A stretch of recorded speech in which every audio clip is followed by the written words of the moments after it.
Hoy vamos a hablar de la llegada del Islam a las tierras de Egipto. Allahu Akbar, Allahu Akbar.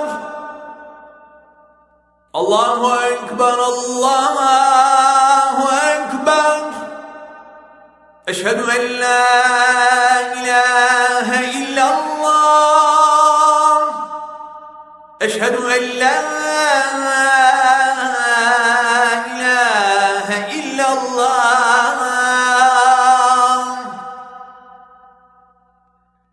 Ashhadu anna Muhammadar Rasulullah.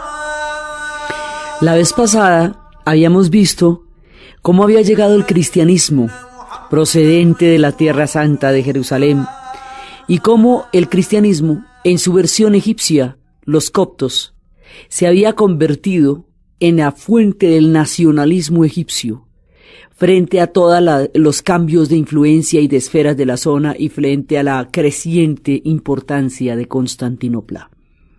Ahora vamos a ver cómo va llegando de lo profundo de la península arábica la influencia del Islam y cómo poco a poco Egipto siempre va a ser importante en cualquier orden que le toque, cualquiera que sea la influencia que llegue. Egipto encontrará la manera de ser protagónico de esa influencia con el tiempo y de una u otra forma. En el tiempo de los cristianos va a tener una gran influencia por el recorrido de la familia, de la Sagrada Familia, cuando huían de la persecución de Herodes, y por el significado bíblico para los judíos de la salida de Moisés de Egipto, digamos, en todo lo que tiene que ver con la religión y con la fe. Egipto va a ser importante, y cuando lleguemos a la geopolítica, en cambio también. Ellos son importantes por definición en la historia, y siempre van a ocupar un lugar preponderante, sea cuales sean los órdenes históricos. Habíamos visto que esta gente es un pueblo devoto, un pueblo de fe. Esa condición mística, esa condición tan dedicada a lo sagrado, ese concepto de lo sagrado tan profundamente arraigado en el alma de los egipcios, hace que la llegada de las nuevas religiones tenga en Egipto un espacio espiritual preparado para entenderlas y para asumirlas y para hacerlas parte de su corazón, porque está en el alma egipcia rezar, y está en el alma egipcia adorar lo sagrado y la divinidad. Entonces ellos serán cristianos coptos con una devoción impresionante, y también serán musulmanes con una gran devoción, como fueron faraónicos con la inmensa devoción a Ra, porque está en el sustrato mismo de su corazón el tener siempre abierta el alma a la manifestación de la divinidad y lo sagrado. Entonces el Islam va a venir de la península arábica, y el Islam aparece en el año 622, es cuando se cuenta desde el año 1 de la era islámica, cuando Mahoma va a tener la revelación en la cual el arcángel San Gabriel le dice que Alá le envía un mensaje y lo llama a peregrinar la nueva fe, a esparcir la nueva fe por la tierra. Inmediatamente Mahoma abandona su mundo de comerciante y empieza a predicar. A causa de la persecución, va a ser, desde la prédica lo van a perseguir. Esa persecución va a hacer que él tenga que huir de la Meca a Medina. La palabra árabe para huida se llama égira. Es así como se llama el año 1 de la era islámica, 622 del tiempo después de Cristo. Entonces, ¿qué pasa? Hay un tiempo bizantino que se llama la Roma de Oriente. Teníamos el Imperio Romano de Oriente y el de Occidente. El de Occidente cayó y eso ya se desbarató, chuleado. Ese ya está desbaratadísimo desde hace rato. Pero el Imperio Romano de Oriente vivirá 1000 años más. A ese Imperio Romano de Oriente lo vamos a llamar Bizancio. Ese va a ser, y su capital va a ser Constantinopla. Lo que hoy, Constantinopla, eso hoy por hoy es Estambul, pero va a ser Constantinopla. Entonces, ellos van a durar más o menos desde el año 300 hasta 1453, cuando los turcos se tomen Constantinopla. O sea que durante todo el tiempo de relato existe el Imperio Bizantino con una magnificencia impresionante. Mientras tanto, de otro lado de la historia, surge la influencia del Islam y el mensaje de Mahoma en el 622. Entonces, a partir del 622, el imperio bizantino, que ya llevaba un rato puesto allá, va a correr paralelamente, como ríos profundos en la historia de Oriente, con el mundo del Islam.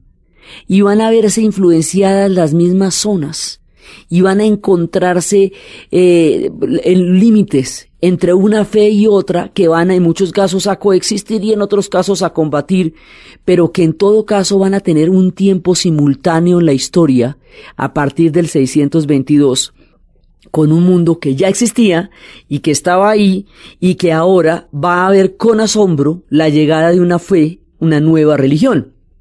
Entonces Mahoma predica, y Mahoma trata de organizar las tribus del desierto, y Mahoma va a escribir el Corán, pero el Corán es una revelación de Alá.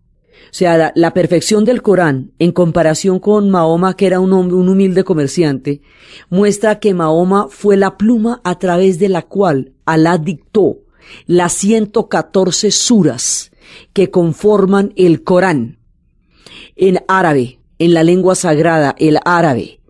Entonces, este va a ser el testimonio del profeta. Los musulmanes, muslim significa el que se somete a la voluntad de Alá. Ellos no son maometanos porque no son de la religión del profeta. Ellos son musulmanes porque son de la religión de Alá. Y el profeta es aquel a través del cual se hizo posible para su pueblo conocer la voz de Alá, el pensamiento de Alá. Entonces, por eso, cuando el Islam se organice alrededor de los 5 pilares, uno de ellos va a ser la profesión de fe. Alá es el único Dios y Mahoma es su profeta. Entonces, estas también son religiones del libro.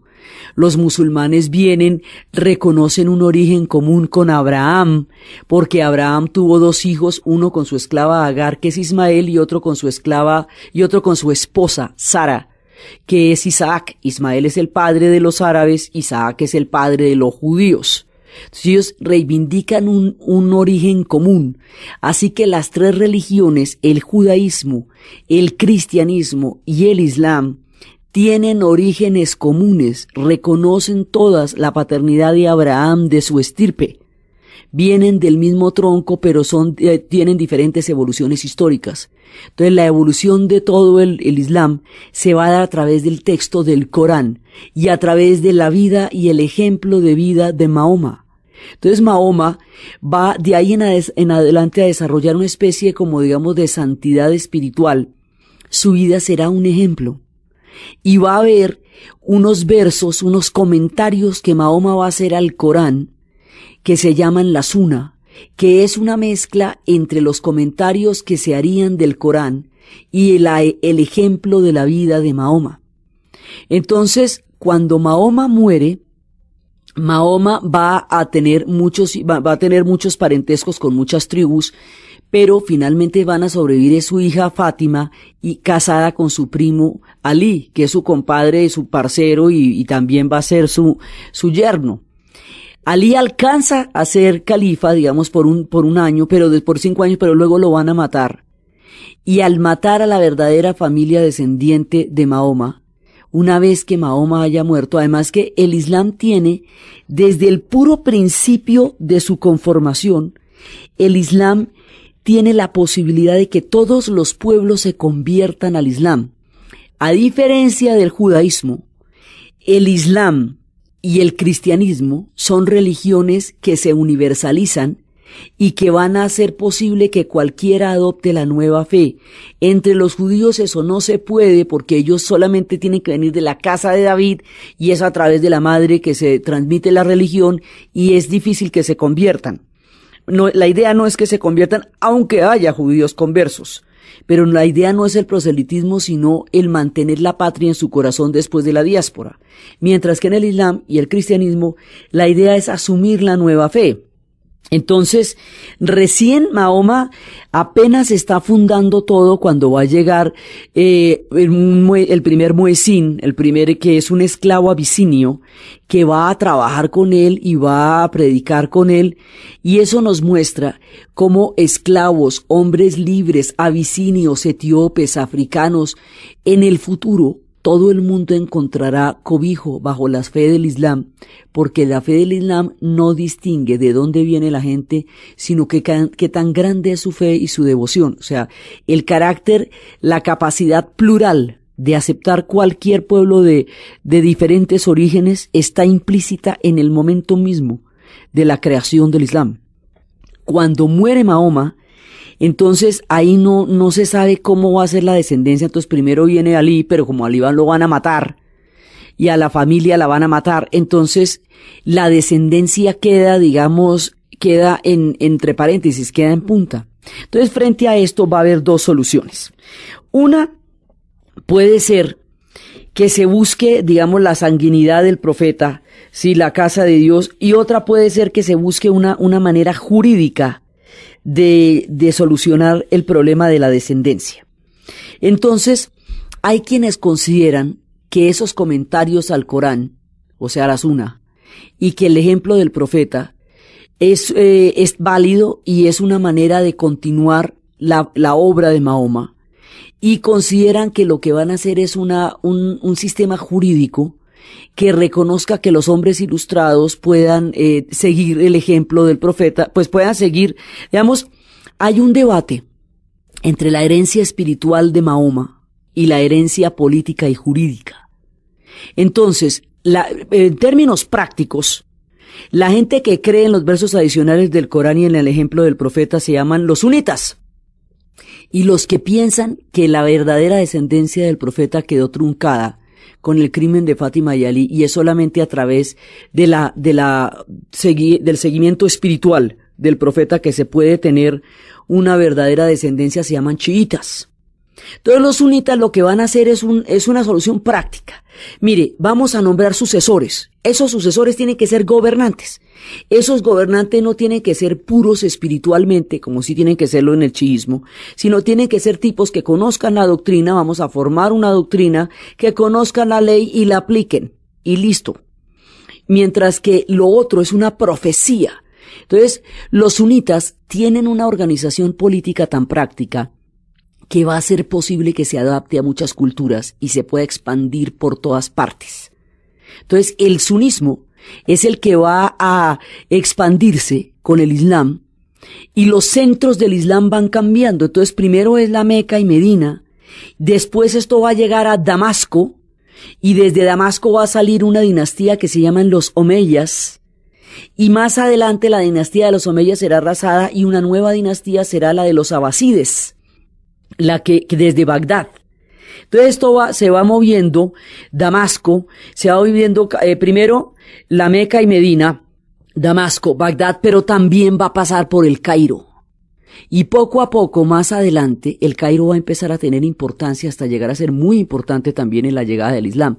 Entonces, el Islam le llega a Egipto tempranito por la mañana porque no ve que ellos están en el camino. Arranque usted de la Arabia Saudita, eche para arriba y verá que a quién se encuentra, pues a los egipcios. Entonces, ellos están en el camino de la expansión del Islam, como están en el camino de la expansión del cristianismo. Así que las dos mareas religiosas de Oriente van a encontrar un punto importantísimo en Egipto, porque la situación mística y geográfica de los egipcios los hace parte del mundo de las nuevas religiones. Entonces así es que van a llegar, y los suníes finalmente van a solucionar los problemas de la descendencia del profeta de una manera práctica que permita que muchos otros pueblos se puedan meter en ellos.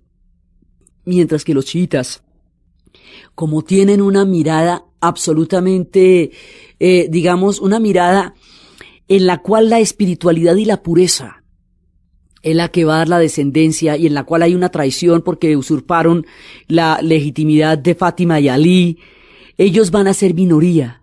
Ellos van a buscar en la santidad de sus clérigos, a los que llamarán imanes.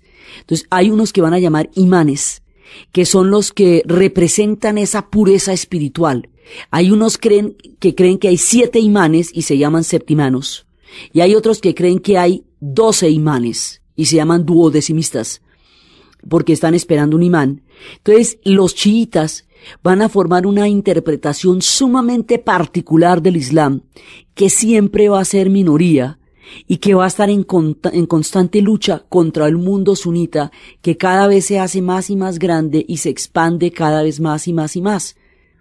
Entonces, desde el principio hay esta división, pero el Islam como cultura y como civilización va floreciendo en muchas partes de la tierra, y en su florecimiento atraviesa la antigua tierra de los egipcios.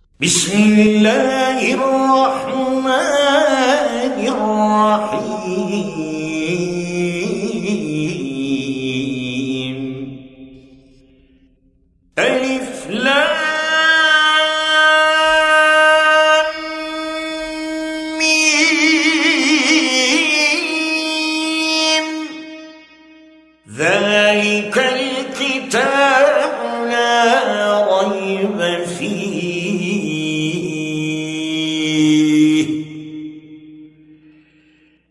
هدى للمتقين الذين يؤمنون بالغيب ويقيمون الصلاة. El Islam va reglamentando una fe.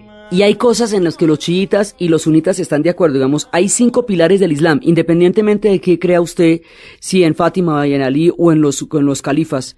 Hay 5 pilares del Islam, que la profesión de fe, la de que Alá es el único Dios y Mahoma su profeta.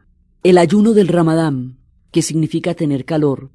El Ramadán está hecho con los calendarios lunares y no se puede variar y no se adapta a los calendarios solares. Por eso cae en diferentes tiempos de acuerdo con nuestro tiempo, porque es el calendario solar. Es un ayuno que empieza desde el momento en que el día, en que se oculta, el que el sol sale hasta cuando el sol se oculta. Ese ayuno, que es un ayuno de comida, que es un ayuno de licor, que es un ayuno de relaciones sexuales, es un ayuno de todo, es una manera de entrar en un proceso reflexivo acerca de la condición de la fe y hacer un alto en el camino para poder orar y dedicarse al interior de la vida espiritual, porque si no la vida cotidiana termina por arrasar los espacios de la fe y no dejar permiso para que la gente mire su interior. Es un tiempo de una mirada interior. A las 6 de la tarde, cuando el sol se oculta, comen, y hay unos banquetes buenísimos. Y comen hasta que pueden, porque al otro día no van a comer. Eso durante un mes. Y al final del Ramadán se hacen el qué banquete. Pero esto es un encuentro, es una forma de establecer una comunión, una comunidad dentro del ayuno para el pueblo musulmán. También es importante la limosna legal, porque la igualdad es una condición del Islam y hay que balancear la riqueza y la fortuna con que la vida le ha dado a muchos y el infortunio con que otros han sido, con los que otros han tenido que enfrentarse en la vida. Entonces hay una limosna legal, hay gente, se está dando comida permanentemente en las horas de la noche de los banquetes. Es una manera, digamos, de equilibrar las cargas. También se habla de la peregrinación alguna vez en la vida a la Meca, porque la peregrinación, como la Meca es el punto de donde salió la religión, de la Meca Medina, y como la Kaaba es la piedra que significa la alianza que se hizo con Alá en tiempos de Abraham, y como allí fue donde Agar dio las 7 vueltas buscando el milagro que pudiera mantener con vida a Ismael, se dan 7 vueltas alrededor de la Kaaba, recordando la alianza con Alá, la desesperación de Agar, el milagro de la vida y el sello del pacto.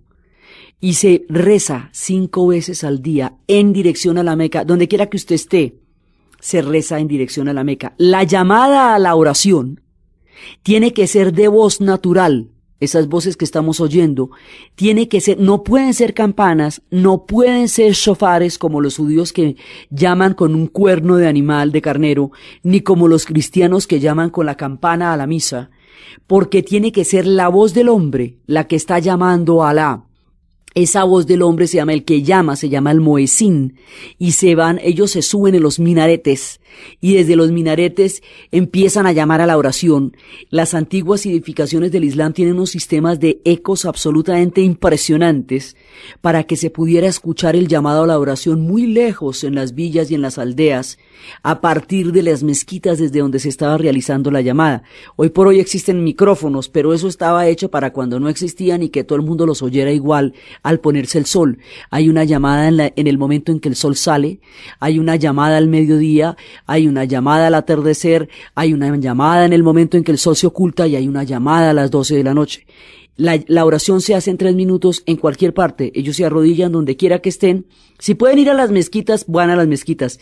Pero si no, se arrodillan donde estén. Lo importante es que lo hagan en dirección a la Meca y que tengan ese momento en el día. No interrumpe el día.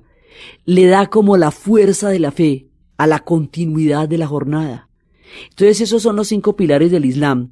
Y la llamada oración de la voz humana, por eso estamos escuchando las voces. Hemos venido escuchando estas voces. Entonces eso, digamos, en eso va a creer todo el mundo.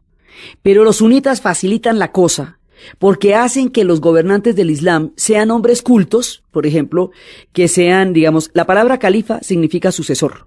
Ese tipo tiene un cargo político y tiene un cargo administrativo en nombre de una fe, pero tiene un cargo administrativo y político y tiene un marco jurídico que se llama la Sharia. Hay otros personajes que los nombran por consenso, que se llaman los ulemas, que son, digamos, como aquellos encargados de explicar la doctrina, de leerla, de compartirla. En el sunismo, esos hombres son ilustrados y tienen que gozar de un gran prestigio dentro de su comunidad para que puedan ser ulemas.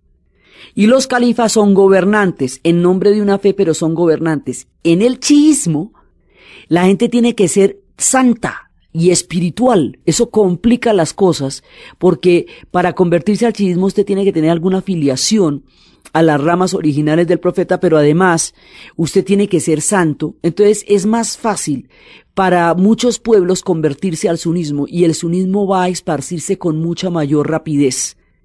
Pero los chiitas van a ser importantes, y los chiitas van a ser un pueblo perseguido, un pueblo minoritario, y una expresión de otra forma del Islam, latente siempre, y muy importante dentro de todo lo que va a pasar.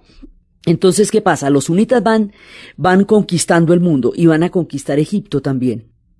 Y en Egipto también va a haber una fracción chiita más adelante. Van a surgir unos chiitas en Egipto y van a surgir otros chiitas en Irán, donde será más importante todavía el mundo del chiismo en el momento en que en el momento en que el Islam llegue a Persia. Entonces, los centros de poder van cambiando, por un lado, y pues van a llegar a Damasco los omeyas, y más adelante van a llamar los abasíes, que van a acabar con los omeyas y van a montar una nueva dinastía desde Bagdad. Cuando el Islam llegue a Bagdad, en tiempos de los abasíes, se va a universalizar, porque los abasíes van a dar la forma del Islam al Asia. Y de esa manera Persia, y de esa manera todos los pueblos del Asia Central, todo lo que es Turkmenistán, todo lo que es Afganistán, todo lo que son esos pueblos, lo que llamamos el Asia Central, desde Afganistán hasta Turkmenistán, Uzbekistán, Tayikistán, todos esos pueblos del Asia Central, los pueblos nómades, todos se van a convertir al Islam alrededor del influjo del mundo abasí. Entonces los abasíes van a ser una forma de captar el saber universal, el saber de Bizancio, el saber de la India, el saber de todos los demás pueblos y el suyo propio, y van a entrar en contacto con la riquísima Persia. Y la riquísima Persia les va a dar su legado de civilización, que es tan maravilloso que los persas serán a los árabes lo que los griegos a los romanos. Y entonces los persas darán su matemática, darán sus grandes versos, sus poemas como Omar Khayyam. Los persas darán lo mejor de su sabiduría, pero los persas, como son un pueblo tan antiguo, tan orgulloso y tan altivo, sí se van a someter al Islam, pero no en la versión sunita, porque ellos llevan la contraria, sino en la versión chiita. Entonces los persas van a ser chiitas. Van a ser musulmanes, sí, pero van a ser chiitas. Y a ver, entonces se va formando, es un mundo universal en donde están desde las más altas y sofisticadas civilizaciones, como lo que va a llegar a ser Bagdad, hasta los pueblos nómadas por allá perdidos entre los camellos y los dromedarios de la duna. Entonces mire que el Islam es un montonón de combo, tan heterogéneo y tan diverso, que eso es bien difícil generalizarlo, porque rinde el tributo de muchos ríos. Es toda el África del Norte, que van a ser los beduinos. Entonces esto tiene beduinos, tiene nómadas, exquisitos persas, grandes ciudades, y se va volviendo un mundo colosal el Islam. Se va volviendo una cosa impresionante, y van teniendo sus profundas divisiones, pero va a ser un mundo urbano. En ese mundo va el comercio del arroz, de la caña, del azúcar que vienen de la India y de la China, de la naranja, del limón, de los inciensos, del albaricoque, de todas las frutas, de los aceites, de las aceitunas, de los olivos, de la pimienta, del jengibre, de la canela. Todo eso se va a conocer por el Islam. La palabra Damasco significa borocado. La muselina viene de Mosul, el organdí viene de Orange, el tafetán viene de Taftán. Entonces ellos van a ser los exquisitos de las telas, de los baños públicos. Los baños de ellos no van a ser de agua sino de vapor, porque estos pueblos no tienen agua mucha. Entonces van a desarrollar una civilización exquisita, sofisticadísima, y esa civilización va a conocer la sofisticación que también tenían los egipcios y va a ser particularmente sofisticada entre los egipcios. Entonces resulta que hay otra parte del Islam que no son ni los sunitas ni los chiitas, sino que son los sufíes. Vienen del antiguo Irán, pero van a tener una influencia en todas partes. Los sufíes son los que consideran que su práctica del Islam está hecha a través de la emoción, a través del amor, a través del éxtasis, a través del puro misticismo, de la profunda espiritualidad. No son institucionales. No tienen, digamos, clérigos, ni ulemas, ni imanes, ni nada. Simplemente creen en que la experiencia religiosa, o sea, que lo que es importante de la fe es el contacto directo con la experiencia religiosa, que es el amor de Alá.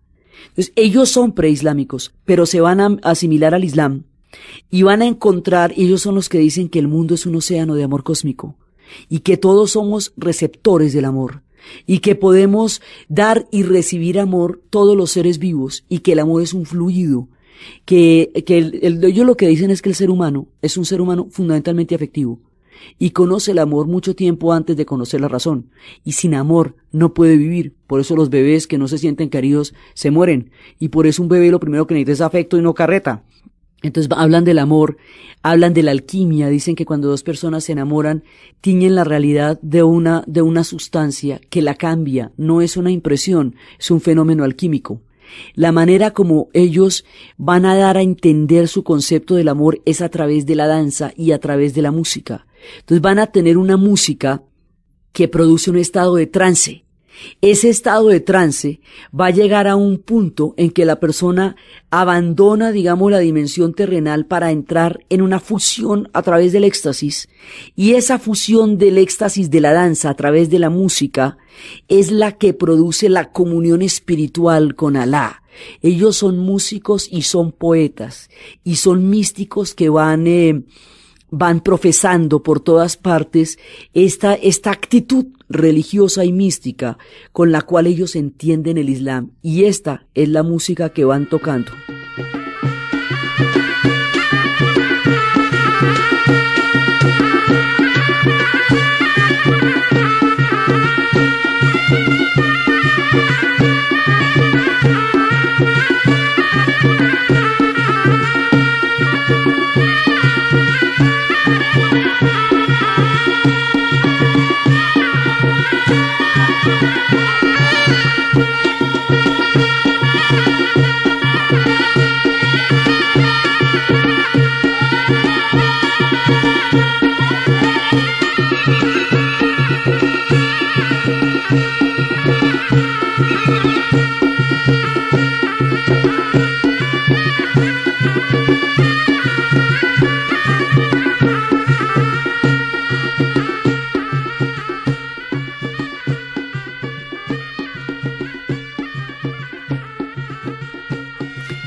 Usted esto lo oye más de media hora y ese tambor, y lo va bailando, y lo va bailando, lo va bailando, y al principio eso parece pachangoso, y cuando usted se da cuenta está enrumbadísimo con esa danza, porque esto lo que produce es un estado de trance. Entonces la danza, ellos se toman de los brazos y bailan en una fraternidad y en una alegría y en un compartir la espiritualidad, y eso los va llevando al trance, y es a través de la danza como van llegando al trance. Hay otros que van a bailar alrededor de su propio eje, con unas faldas triangulares que se van a llamar los derviches, que van a ser particularmente importantes en el Líbano, que dicen que cuando están en trance las espadas no los penetran, Pero de lo que se trata el sufismo es de vivir la espiritualidad con un gozo, con una alegría tan pletórica de amor y de misticismo, que la alegría máxima sea profesar la fe en Alá. Entonces, esta manera, esta actitud de los sabios místicos va a ser sumamente popular. Y como no tienen institucionalidad ninguna, ni templos, ni nada, sino que van predicando y van echando la carreta por todas partes, el sufismo se va a expandir por todos lados. Desde Marruecos hasta Chechenia, pasando por Líbano. Es una corriente subterránea del Islam, nunca va a ser mayoritaria, nunca va a ser institucional y la van a perseguir, pero es una corriente vivificante. Los sufís dicen que usted no puede tener ideas conservadoras y un corazón muy amplio porque se rompe, que debe haber una especie de coincidencia entre su corazón y sus ideas. Y al revés también, si usted tiene un corazón muy conservador y unas ideas muy amplias, en alguna parte se rompe. Dice que debe haber una armonía entre la fe y el conocimiento, y que esa armonía la da el amor, que el amor es conocimiento, y que la forma como una madre y un hijo se conocen cuando el hijo aún no habla es a través del conocimiento del amor, que los amigos se conocen por el conocimiento del amor, por eso se saben en las miradas, que el amor es una forma de conocimiento y es la que les interesa a ellos. Y ese amor, el amor supremo está en Alá. Pero todo el amor entre los hermanos, entre los amigos, entre los amantes, entre las madres, entre los hijos, entre las plantas a las que se riega con cariño, entre los animales a los que se adora y con los que hay camaradería, todas esas formas de amor son el regalo que nos da Alá. Alá nos ha regalado ese amor para mostrar cómo es de profundo el amor que nosotros tenemos en Alá. Y entonces este camino es un camino de búsqueda interior, de luz y de búsqueda del amor, una actitud mística, profunda, que difiere, o sea, que es distinta al surgimiento y al seguimiento de los sunitas y los chiitas que están buscando la doctrina del Islam. Estos están buscando la iluminación interior y adoptan el misticismo como una forma de expresar ese amor a Alá. Esta es la influencia que con las cruzadas, ahorita vamos para las cruzadas, que con las cruzadas en Occidente, a través de Leonor de Aquitania, se van a convertir en el amor romántico. Es de esta influencia que Occidente va a sacar el amor romántico y los tribunales del amor y el amor cortesano y los trovadores que cantan a las doncellas y esos amores platónicos. Es como Occidente va a entender el influjo del amor que a través de las cruzadas conocerán la figura de Leonor de Aquitania. Pero ya vamos para allá porque ahorita entramos en las cruzadas, todavía estamos apenas echando el rollo. Entonces, ¿qué pasa?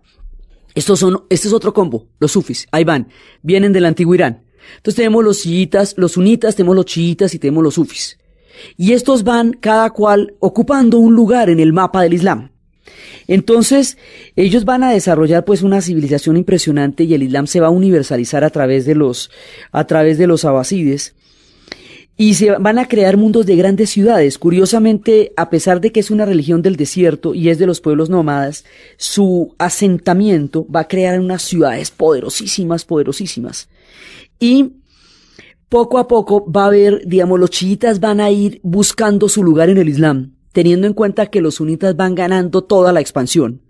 Y los chiitas van a fundar en el año de 969, como una victoria que hicieron ellos contra los sunitas, una ciudad que llamarán El Victorioso, por la victoria.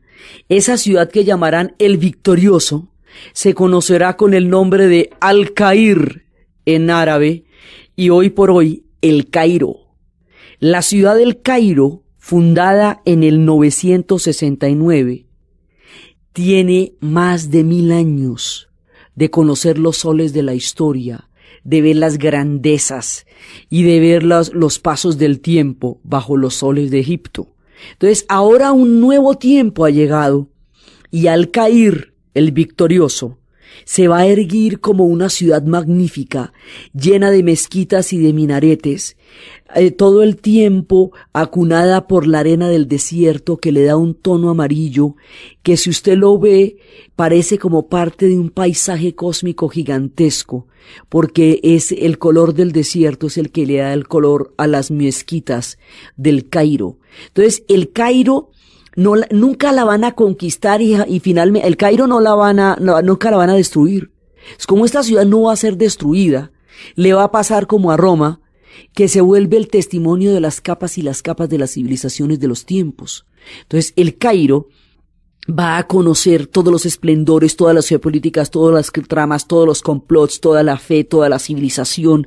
Y el Cairo será una ciudad magnífica desde los tiempos del victorioso de los chiitas hasta la actualidad, donde tiene 20 millones de habitantes y se ve desde los grandes puentes y las grandes avenidas construidas en la era de Nasser, con estatuas de Ramsés II que miden más de 8 metros, con mezquitas y minaretes y el oído y la llamada de la oración, y se mezcla el mundo del Islam con las campanitas y con las llamadas de los coptos y con las iglesias coptas que están en todas partes y con los mundos faraónicos que dejan su testimonio y con el progreso de la era moderna y con los zocos que son los bazares y con la cantidad de especias que se venden en la calle en montañas de colores y con las telas de todas partes y con los sabores de esa comida, y van creando un mundo fascinante, y las grandes ciudades del Islam serán un mundo impresionante de calles estrechas para que pasen los camellos,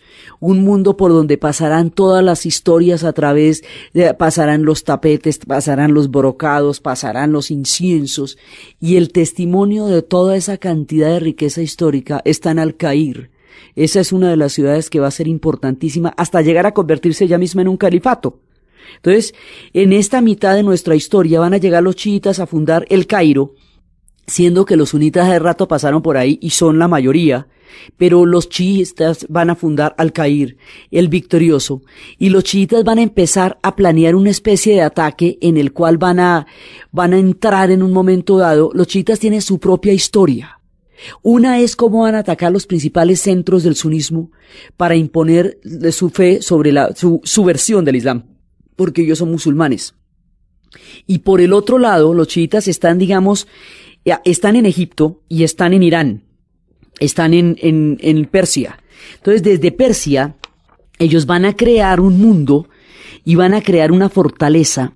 Va a haber, un viejo de la montaña, y ese viejo de la montaña va a crear una fortaleza que se va a llamar el Alamut. Esa montaña del Alamut nos la va a contar una novela que lleva ese nombre, que la escribió un esloveno que se llamaba Vladimir Bartol, que murió en 1967, que era un espíritu libre, y como la escribió en esloveno, de aquí a que todo el mundo se enterara que decía eso, y va contando la historia de la fortaleza de la montaña, y decía que atrincherados en la ciudadela del Alamut, auténtico nido de las águilas de las alturas del norte de Irán, estaba Hassan ibn Abab, el viejo de la montaña, que era el jefe de una secta caracterizada por el fanatismo, que libraba una guerra santa contra los turcos y que estos amenazaban con imponer su dominio contra los sunitas. Entonces hay una serie de luchas internas. El Alamut va a ser una lucha importantísima porque desde ahí van a crear la secta de los asesinos de los viejos de la montaña, y la historia de esta novela es contando cómo se enfrentan el fanatismo religioso con el terrorismo de Estado, y estamos hablando de épocas muy remotas, y esa secta va a ser famosa porque prometerá a sus fieles un paraíso de hermosas mujeres y de hashish a cambio de sus ataques suicidas contra los sunitas. Y eso es una de las variantes. Más adelante, en otra novela, en la novela de Amir Maluf Samarcanda, nos contará cómo el nieto del viejo de la montaña se convertirá al pacifismo y dará fin a la secta de los asesinos. Entonces, el sunismo está gobernando, pero los chiitas tienen mucha manera de estar existiendo al interior de este mundo sunita. Una va a ser a través de Irán, a través de toda la experiencia de esa historia que nos la va contando este hombre que fue en sí mismo un espíritu libre y que entendía su tiempo desde las antigüedades. Y otra son los chiitas que fundan el Cairo. Los chiitas fundan el Cairo, Al-Cair, ¿sí? Y en ese momento ellos van a tener una avanzada que van a llegar a tomarse la Meca, van a tomarse hasta Damasco, un ratico tuvieron Jerusalén, bueno, una cosa impresionante. Y ellos van a, en un momento dado, ellos van a tener un control sobre los principales centros del Islam que estaban en manos de los sunitas. Entonces los sunitas se recontrapellizcan y van a hacer una contraofensiva para sacar de allí a los chiitas que están ganando la batalla, que ellos ya tenían ganada desde hacía mucho tiempo.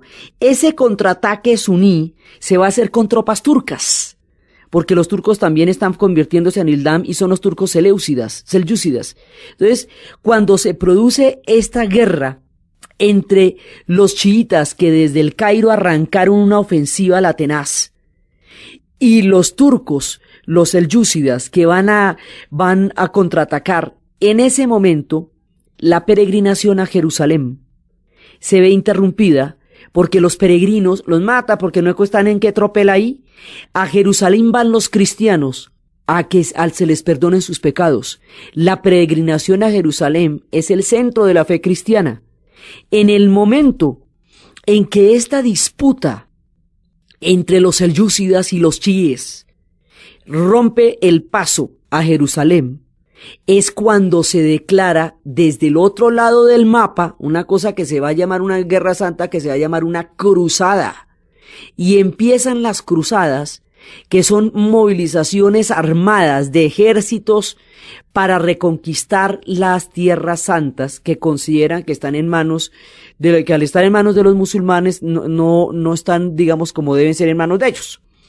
Entonces empiezan las cruzadas. Van a haber 8 cruzadas y empieza todo el avance. Esas cruzadas tienen su epicentro en Francia fundamentalmente y en Inglaterra y se llaman los francos. Durante la época de las cruzadas, durante las diferentes cruzadas, es que van a aparecer las figuras, primero de Leonor de Aquitania en la primera cruzada, que es la que va a conocer a los sufís y a través de los sufís llevar la idea del amor romántico a Occidente, y es la que va a hacer los tribunales del amor, en la cual usted va con el corazón roto y el tribunal del amor falla quien le rompió el corazón al otro. Ya en esa época, la Edad Media, llevaba mucho tiempo las mujeres encerradas y solas en los castillos, han creado un mundo porque los hombres ya no han vuelto, y ese mundo se va a llenar de trovadores y se va a llenar de poetas y va surgiendo el amor cortesano. Cuando los franis, los ingleses y los franceses van a llegar a tierras, a lo que ellos llaman tierras santas, que son Jerusalén, Damasco, que son toda esta parte de nuestro relato, se van a dar cuenta que los bárbaros son ellos. Se van a encontrar unas ciudades magníficas con estas sedas y estas muselinas. Esto ya es en Oriente, digamos, los árabes, ellos ya comían con cubiertos y los otros comían con la mano. Se van a encontrar con un pueblo tan sofisticado que mientras ellos tienen a sus mujeres con cinturones de castidad de hierro en estos castillos, aquí están las sedas y los harems. Ellos quedan descrestadísimos. Y ese descreste va a permitir muchas formas de conocimiento que estaban trancadas porque se había roto el flujo entre Oriente y Occidente.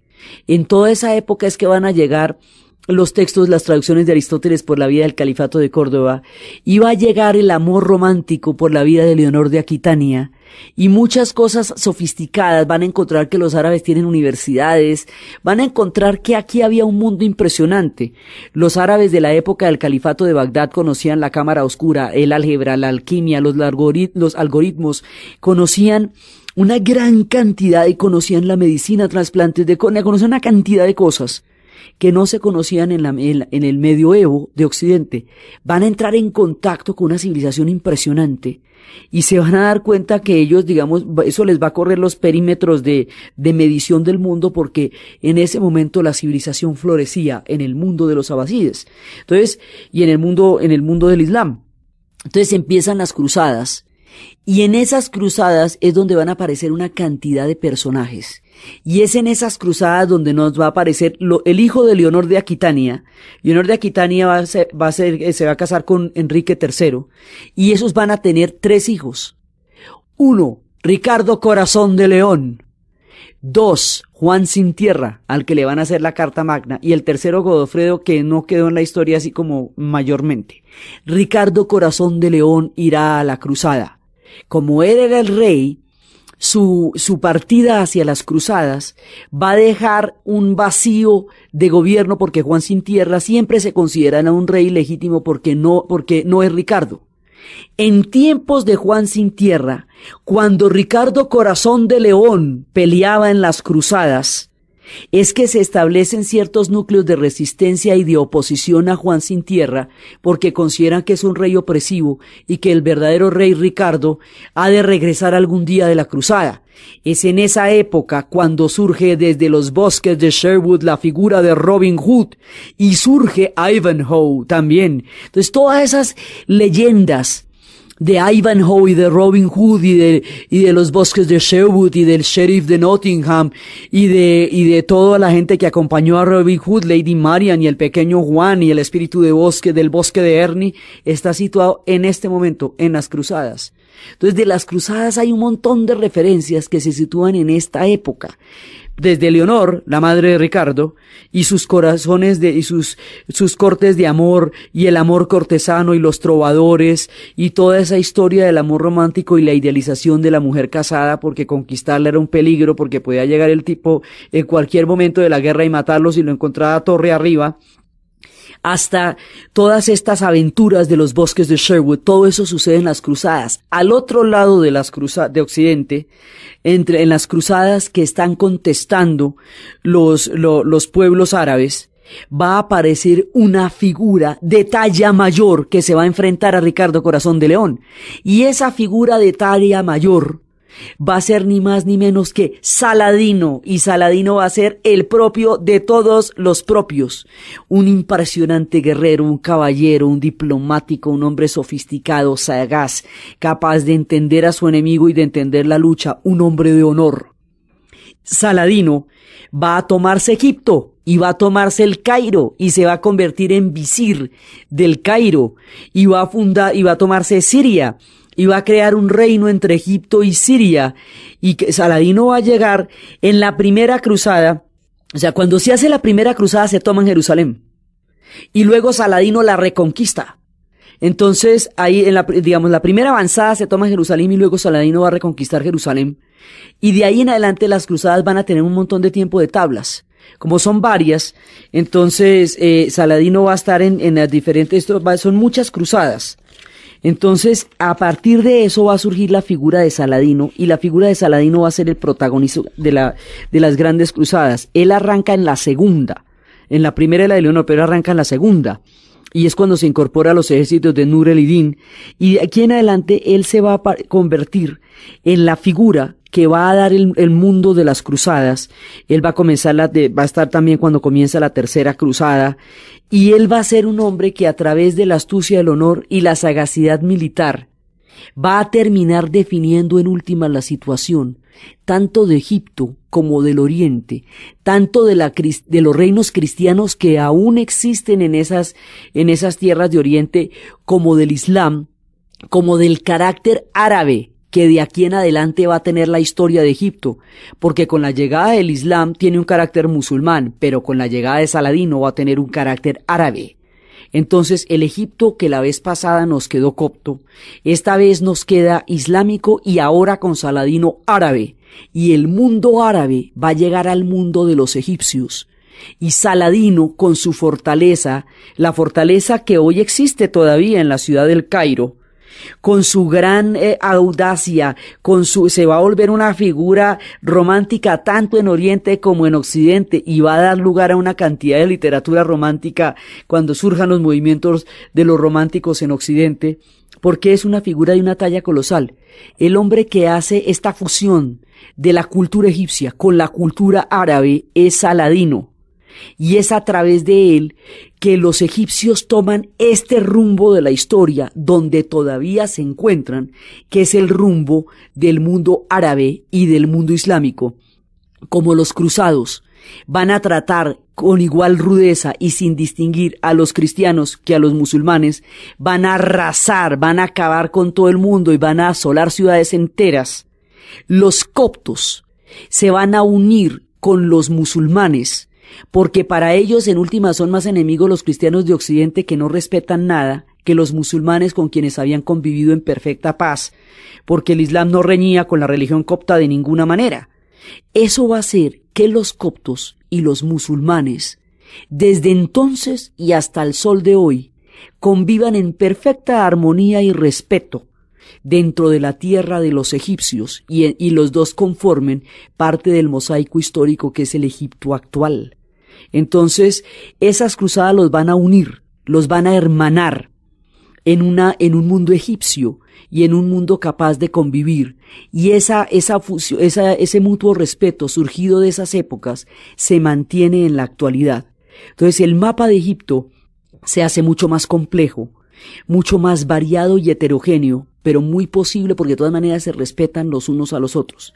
La figura de Saladino, su importancia, el resultado de la cruzada, los reinos cristianos que aún sobreviven, lo que pasará con todas estas guerras santas, qué pasará con Federico Barbarroja, qué pasará con Ricardo Corazón de León, de dónde salió Francisco de Asís armando el pesebre de las cruzadas, qué pasará con los reinos cristianos, cómo morirá Saladino y su figura afectará la historia del Medio Oriente, lo que vamos a ver en el siguiente programa. Entonces, desde los espacios de este Islam que se expande, desde el misticismo de los sufis, desde los tribunales de amor de Leonor de Aquitania, desde la exquisitez de los brocados, los damascos y las muselinas, desde la expansión del Islam y el carácter árabe que van a tener los egipcios de aquí en adelante en nuestro relato,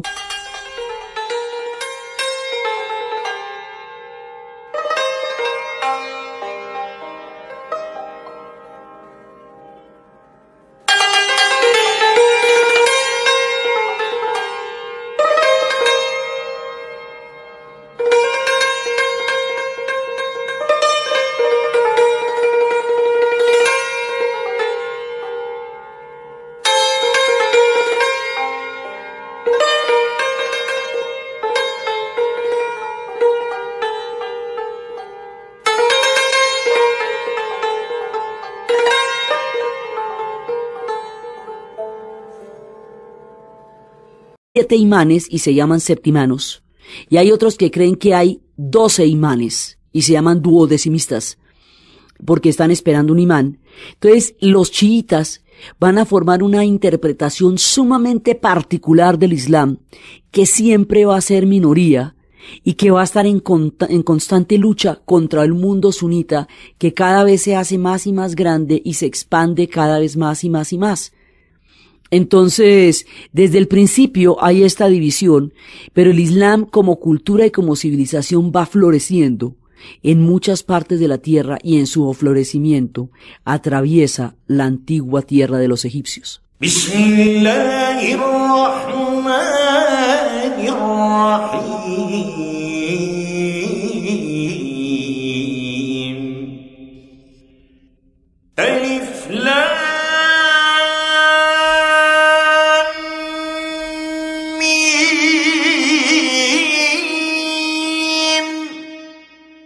ذلك الكتاب لا ريب فيه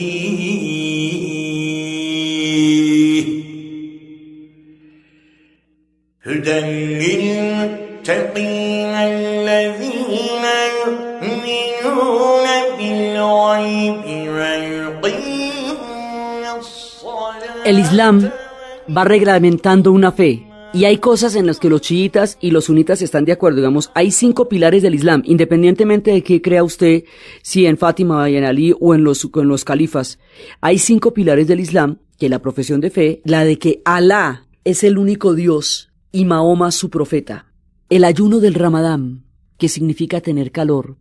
El Ramadán está hecho con los calendarios lunares y no se puede variar y no se adapta a los calendarios solares. Por eso cae en diferentes tiempos de acuerdo con nuestro tiempo, porque es el calendario solar. Es un ayuno que empieza desde el momento en que el día, en que se oculta, el que el sol sale hasta cuando el sol se oculta. Ese ayuno, que es un ayuno de comida, que es un ayuno de licor, que es un ayuno de relaciones sexuales, es un ayuno de todo, es una manera de entrar en un proceso reflexivo acerca de la condición de la fe y hacer un alto en el camino para poder orar y dedicarse al interior de la vida espiritual, porque si no la vida cotidiana termina por arrasar los espacios de la fe y no dejar permiso para que la gente mire su interior. Es un tiempo de una mirada interior. A las 6 de la tarde, cuando el sol se oculta, comen y hay unos banquetes buenísimos. y comen hasta que pueden porque al otro día no van a comer, eso durante un mes, y al final del Ramadán se hacen el qué banquete. Pero esto es un encuentro, es una forma de establecer una comunión, una comunidad dentro del ayuno para el pueblo musulmán. También es importante la limosna legal, porque la igualdad es una condición del Islam y hay que balancear la riqueza y la fortuna con que la vida le ha dado a muchos y el infortunio con que otros han sido, con los que otros han tenido que enfrentarse en la vida. Entonces hay una limosna legal, hay gente, se está dando comida permanentemente en las horas de la noche de los banquetes. Es una manera, digamos, de equilibrar las cargas.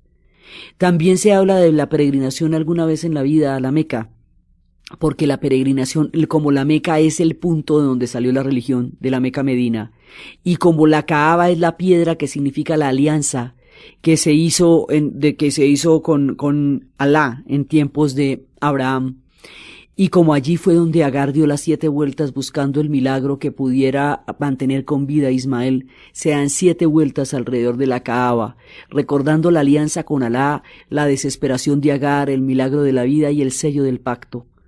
Y se reza 5 veces al día en dirección a la Meca, donde quiera que usted esté, se reza en dirección a la Meca. La llamada a la oración tiene que ser de voz natural. Esas voces que estamos oyendo, tiene que ser, no pueden ser campanas, no pueden ser shofares como los judíos que llaman con un cuerno de animal, de carnero, ni como los cristianos que llaman con la campana a la misa, porque tiene que ser la voz del hombre la que está llamando a Alá. Esa voz del hombre se llama el Moezín, y ellos se suben en los minaretes. Hoy vamos a hablar de la llegada del Islam a las tierras de Egipto. Allahu Akbar, Allahu Akbar. Allahu Akbar, Allahu Akbar. Ashhadu an la ilaha illallah. Ashhadu an la ilaha illallah.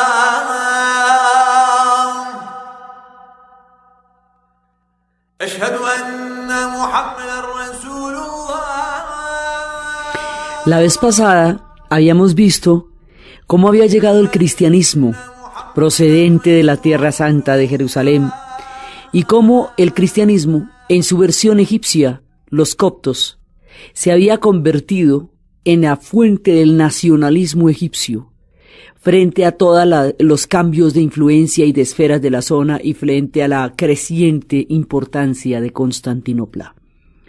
Ahora vamos a ver cómo va llegando de lo profundo de la península arábica la influencia del Islam y cómo poco a poco Egipto siempre va a ser importante. En cualquier orden que le toque, cualquiera que sea la influencia que llegue, Egipto encontrará la manera de ser protagónico de esa influencia con el tiempo y de una u otra forma. En el tiempo de los cristianos va a tener una gran influencia por el recorrido de la familia, de la Sagrada Familia, cuando huían de la persecución de Herodes, y por el significado bíblico para los judíos de la salida de Moisés de Egipto, digamos, en todo lo que tiene que ver con la religión y con la fe. Egipto va a ser importante, y cuando lleguemos a la geopolítica, en cambio también. Ellos son importantes por definición en la historia, y siempre van a ocupar un lugar preponderante, sea cuales sean los órdenes históricos. Habíamos visto que esta gente es un pueblo devoto, un pueblo de fe. Esa condición mística, esa condición tan dedicada a lo sagrado, ese concepto de lo sagrado tan profundamente arraigado en el alma de los egipcios, hace que la llegada de las nuevas religiones tenga en Egipto un espacio espiritual preparado para entenderlas y para asumirlas y para hacerlas parte de su corazón, porque está en el alma egipcia rezar, y está en el alma egipcia adorar lo sagrado y la divinidad. Entonces ellos serán cristianos coptos con una devoción impresionante, y también serán musulmanes con una gran devoción, como fueron faraónicos con la inmensa devoción a Ra, porque está en el sustrato mismo de su corazón, el tener siempre abierta el alma a la manifestación de la divinidad y lo sagrado. Entonces el Islam va a venir de la península arábica, y el Islam aparece en el año 622, es cuando se cuenta desde el año 1 de la era islámica, cuando Mahoma va a tener la revelación en la cual el arcángel San Gabriel le dice que Alá le envía un mensaje y lo llama a peregrinar la nueva fe, a esparcir la nueva fe por la tierra. Inmediatamente Mahoma abandona su mundo de comerciante y empieza a predicar. A causa de la persecución, va a ser, desde la prédica lo van a perseguir. Esa persecución va a hacer que él tenga que huir de la Meca a Medina. La palabra árabe para huida se llama égira. Es así como se llama el año 1 de la era islámica, 622 del tiempo después de Cristo. Entonces, ¿qué pasa? Hay un tiempo bizantino que se llama la Roma de Oriente. Teníamos el Imperio Romano de Oriente y el de Occidente. El de Occidente cayó y eso ya se desbarató, chuliao. Ese ya está desbaratadísimo desde hace rato. Pero el Imperio Romano de Oriente vivirá 1000 años más. A ese Imperio Romano de Oriente lo vamos a llamar Bizancio. Ese va a ser, y su capital va a ser Constantinopla. Lo que hoy, bueno, Constantinopla, eso hoy por hoy es Estambul, pero va a ser Constantinopla. Entonces, ellos van a durar más o menos desde el año 300 hasta 1453, cuando los turcos se tomen Constantinopla. O sea que durante todo el tiempo de relato existe el Imperio Bizantino con una magnificencia impresionante. Mientras tanto, de otro lado de la historia, surge la influencia del Islam y el mensaje de Mahoma, en el 622. Entonces, a partir del 622, el Imperio Bizantino, que ya lleva un rato puesto allá, va a correr paralelamente, como ríos profundos en la historia de Oriente, con el mundo del Islam. Y van a verse influenciadas las mismas zonas, y van a encontrarse en límites entre una fe y otra, que van en muchos casos a coexistir y en otros casos a combatir, pero que en todo caso van a tener un tiempo simultáneo en la historia a partir del 622, con un mundo que ya existía y que estaba ahí, y que ahora va a ver con asombro la llegada de una fe, una nueva religión. Entonces Mahoma predica, y Mahoma trata de organizar las tribus del desierto, y Mahoma va a escribir el Corán, pero el Corán es una revelación de Alá.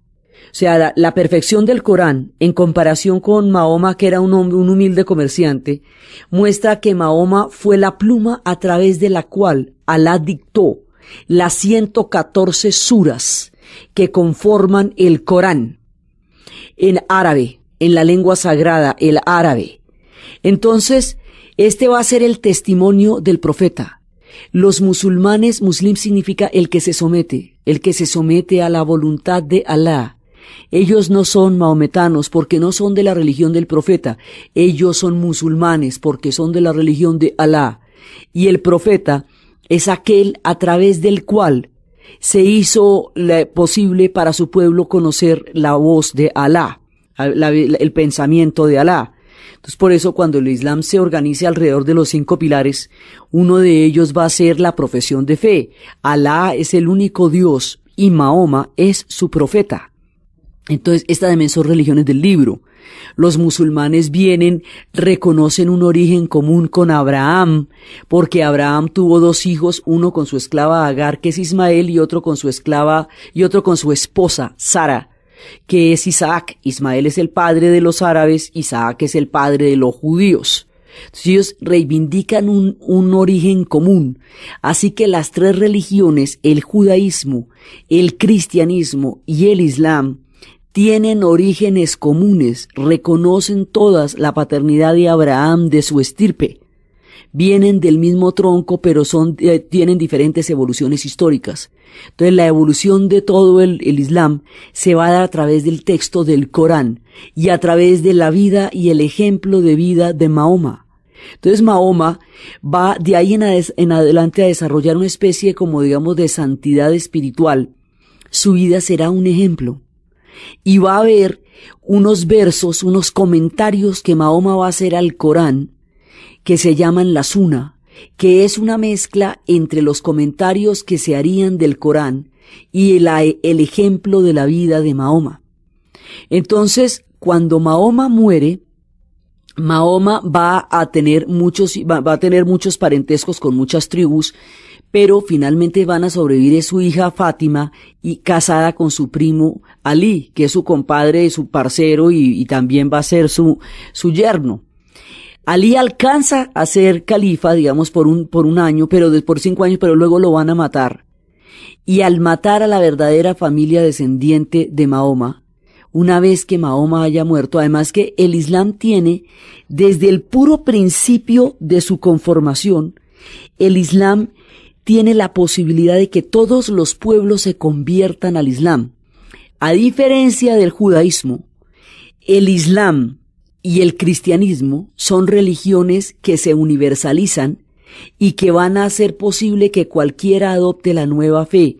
Entre los judíos eso no se puede, porque ellos solamente tienen que venir de la casa de David, y es a través de la madre que se transmite la religión, y es difícil que se conviertan. No, la idea no es que se conviertan, aunque haya judíos conversos, pero la idea no es el proselitismo, sino el mantener la patria en su corazón después de la diáspora. Mientras que en el Islam y el cristianismo, la idea es asumir la nueva fe. Entonces, recién Mahoma apenas está fundando todo cuando va a llegar el primer muezín, el primer, que es un esclavo abisinio, que va a trabajar con él y va a predicar con él, y eso nos muestra cómo esclavos, hombres libres, abisinios, etíopes, africanos, en el futuro todo el mundo encontrará cobijo bajo la fe del Islam, porque la fe del Islam no distingue de dónde viene la gente, sino que tan grande es su fe y su devoción. O sea, el carácter, la capacidad plural de aceptar cualquier pueblo de diferentes orígenes está implícita en el momento mismo de la creación del Islam. Cuando muere Mahoma, entonces ahí no se sabe cómo va a ser la descendencia. Entonces primero viene Ali, pero como Ali lo van a matar y a la familia la van a matar, entonces la descendencia queda, digamos, entre paréntesis, queda en punta. Entonces frente a esto va a haber dos soluciones. Una puede ser que se busque, digamos, la sanguinidad del profeta, sí, la casa de Dios, y otra puede ser que se busque una manera jurídica de solucionar el problema de la descendencia.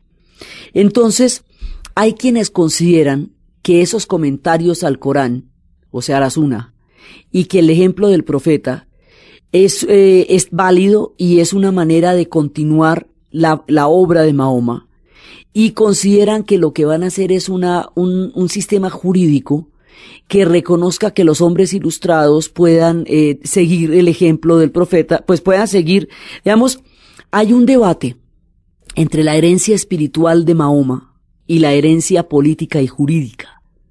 Entonces, en términos prácticos, la gente que cree en los versos adicionales del Corán y en el ejemplo del profeta se llaman los sunitas. Y los que piensan que la verdadera descendencia del profeta quedó truncada con el crimen de Fátima y Ali, y es solamente a través del seguimiento espiritual del profeta que se puede tener una verdadera descendencia, se llaman chiitas.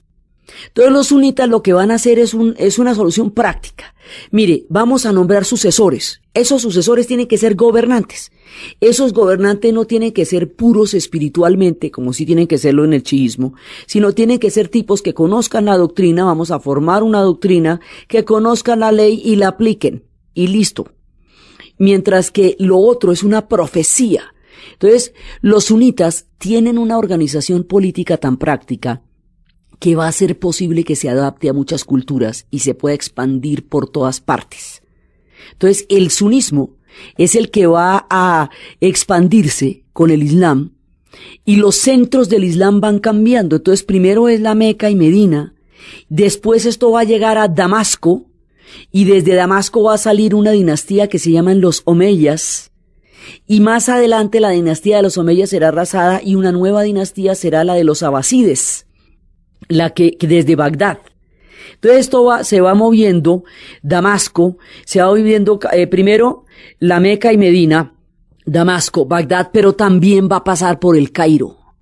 Y poco a poco, más adelante, el Cairo va a empezar a tener importancia hasta llegar a ser muy importante también en la llegada del Islam. Entonces, el Islam le llega a Egipto tempranito por la mañana porque no ve que ellos están en el camino.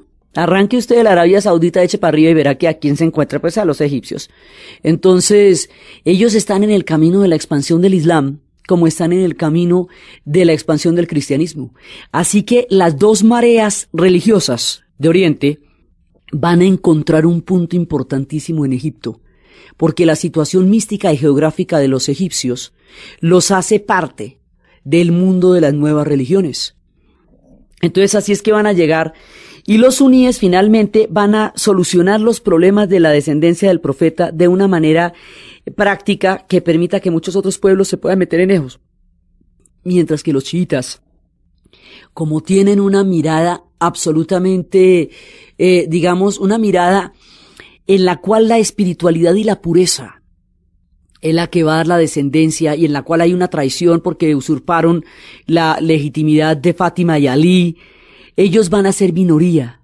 Ellos van a buscar en la santidad de sus clérigos, a los que llamarán imanes. Entonces hay unos que van a llamar imanes, que son los que representan esa pureza espiritual. Hay unos que creen que hay y desde los minaretes empiezan a llamar a la oración. Las antiguas edificaciones del Islam tienen unos sistemas de ecos absolutamente impresionantes para que se pudiera escuchar el llamado a la oración muy lejos en las villas y en las aldeas, a partir de las mezquitas desde donde se estaba realizando la llamada. Hoy por hoy existen micrófonos, pero eso estaba hecho para cuando no existían y que todo el mundo los oyera igual al ponerse el sol. Hay una llamada en el momento en que el sol sale, hay una llamada al mediodía, hay una llamada al atardecer, hay una llamada en el momento en que el sol se oculta y hay una llamada a las 12 de la noche. La oración se hace en 3 minutos en cualquier parte. Ellos se arrodillan donde quiera que estén. Si pueden ir a las mezquitas, van a las mezquitas. Pero si no, se arrodillan donde estén. Lo importante es que lo hagan en dirección a la Meca y que tengan ese momento en el día. No interrumpe el día. Le da como la fuerza de la fe a la continuidad de la jornada. Entonces esos son los 5 pilares del Islam y la llamada oración de la voz humana. Por eso estamos escuchando las voces. Hemos venido escuchando estas voces. Entonces eso, en eso va a creer todo el mundo.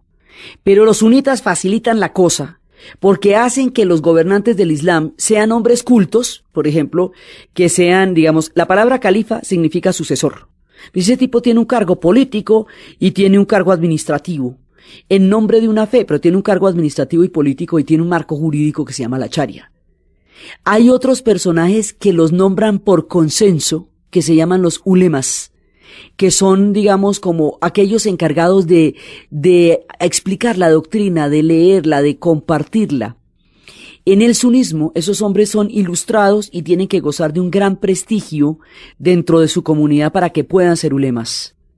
Y los califas son gobernantes en nombre de una fe, pero son gobernantes. En el chiismo, la gente tiene que ser santa y espiritual. Eso complica las cosas, porque para convertirse al chiismo usted tiene que tener alguna afiliación a las ramas originales del profeta, pero además usted tiene que ser santo. Entonces es más fácil para muchos pueblos convertirse al sunismo, y el sunismo va a esparcirse con mucha mayor rapidez. Pero los chiitas van a ser importantes, y los chiitas van a ser un pueblo perseguido, un pueblo minoritario, y una expresión de otra forma del Islam, latente siempre, y muy importante dentro de todo lo que va a pasar. Entonces, ¿qué pasa? Los sunitas van conquistando el mundo, y van a conquistar Egipto también. Y en Egipto también va a haber una fracción chiita más adelante. Van a surgir unos chiitas en Egipto y van a surgir otros chiitas en Irán, donde será más importante todavía el mundo del chiismo en el momento en que en el momento en que el Islam llegue a Persia. Entonces, los centros de poder van cambiando, por un lado, y pues van a llegar a Damasco los omeyas, y más adelante van a llamar los abasíes, que van a acabar con los omeyas y van a montar una nueva dinastía desde Bagdad. Cuando el Islam llegue a Bagdad, en tiempos de los abasíes, se va a universalizar, porque los abasíes van a dar la forma del Islam al Asia, Y de esa manera Persia, y de esa manera todos los pueblos del Asia Central, todo lo que es Turkmenistán, todo lo que es Afganistán, todo lo que son esos pueblos, lo que llamamos el Asia Central, desde Afganistán hasta Turkmenistán, Uzbekistán, Tayikistán, todos esos pueblos del Asia Central, los pueblos nómades, todos se van a convertir al Islam alrededor del influjo del mundo abasí. Entonces los abasíes van a ser una forma de captar el saber universal, el saber de Bizancio, el saber de la India, el saber de todos los demás pueblos y el suyo propio, y van a entrar en contacto con la riquísima Persia. Y la riquísima Persia les va a dar su legado de civilización, que es tan maravilloso que los persas serán a los árabes lo que los griegos a los romanos. Y entonces los persas darán su matemática, darán sus grandes versos, sus poemas como Omar Khayyam. Los persas darán lo mejor de su sabiduría, pero los persas, como son un pueblo tan antiguo, tan orgulloso y tan altivo, sí se van a someter al Islam, pero no en la versión sunita porque ellos llevan la contraria, sino en la versión chiita. Entonces los persas van a ser chiitas, van a ser musulmanes, sí, pero van a ser chiitas, y a ver. Entonces se va formando, es un mundo universal en donde están desde las más altas y sofisticadas civilizaciones, como lo que va a llegar a ser Bagdad, hasta los pueblos nómadas por allá.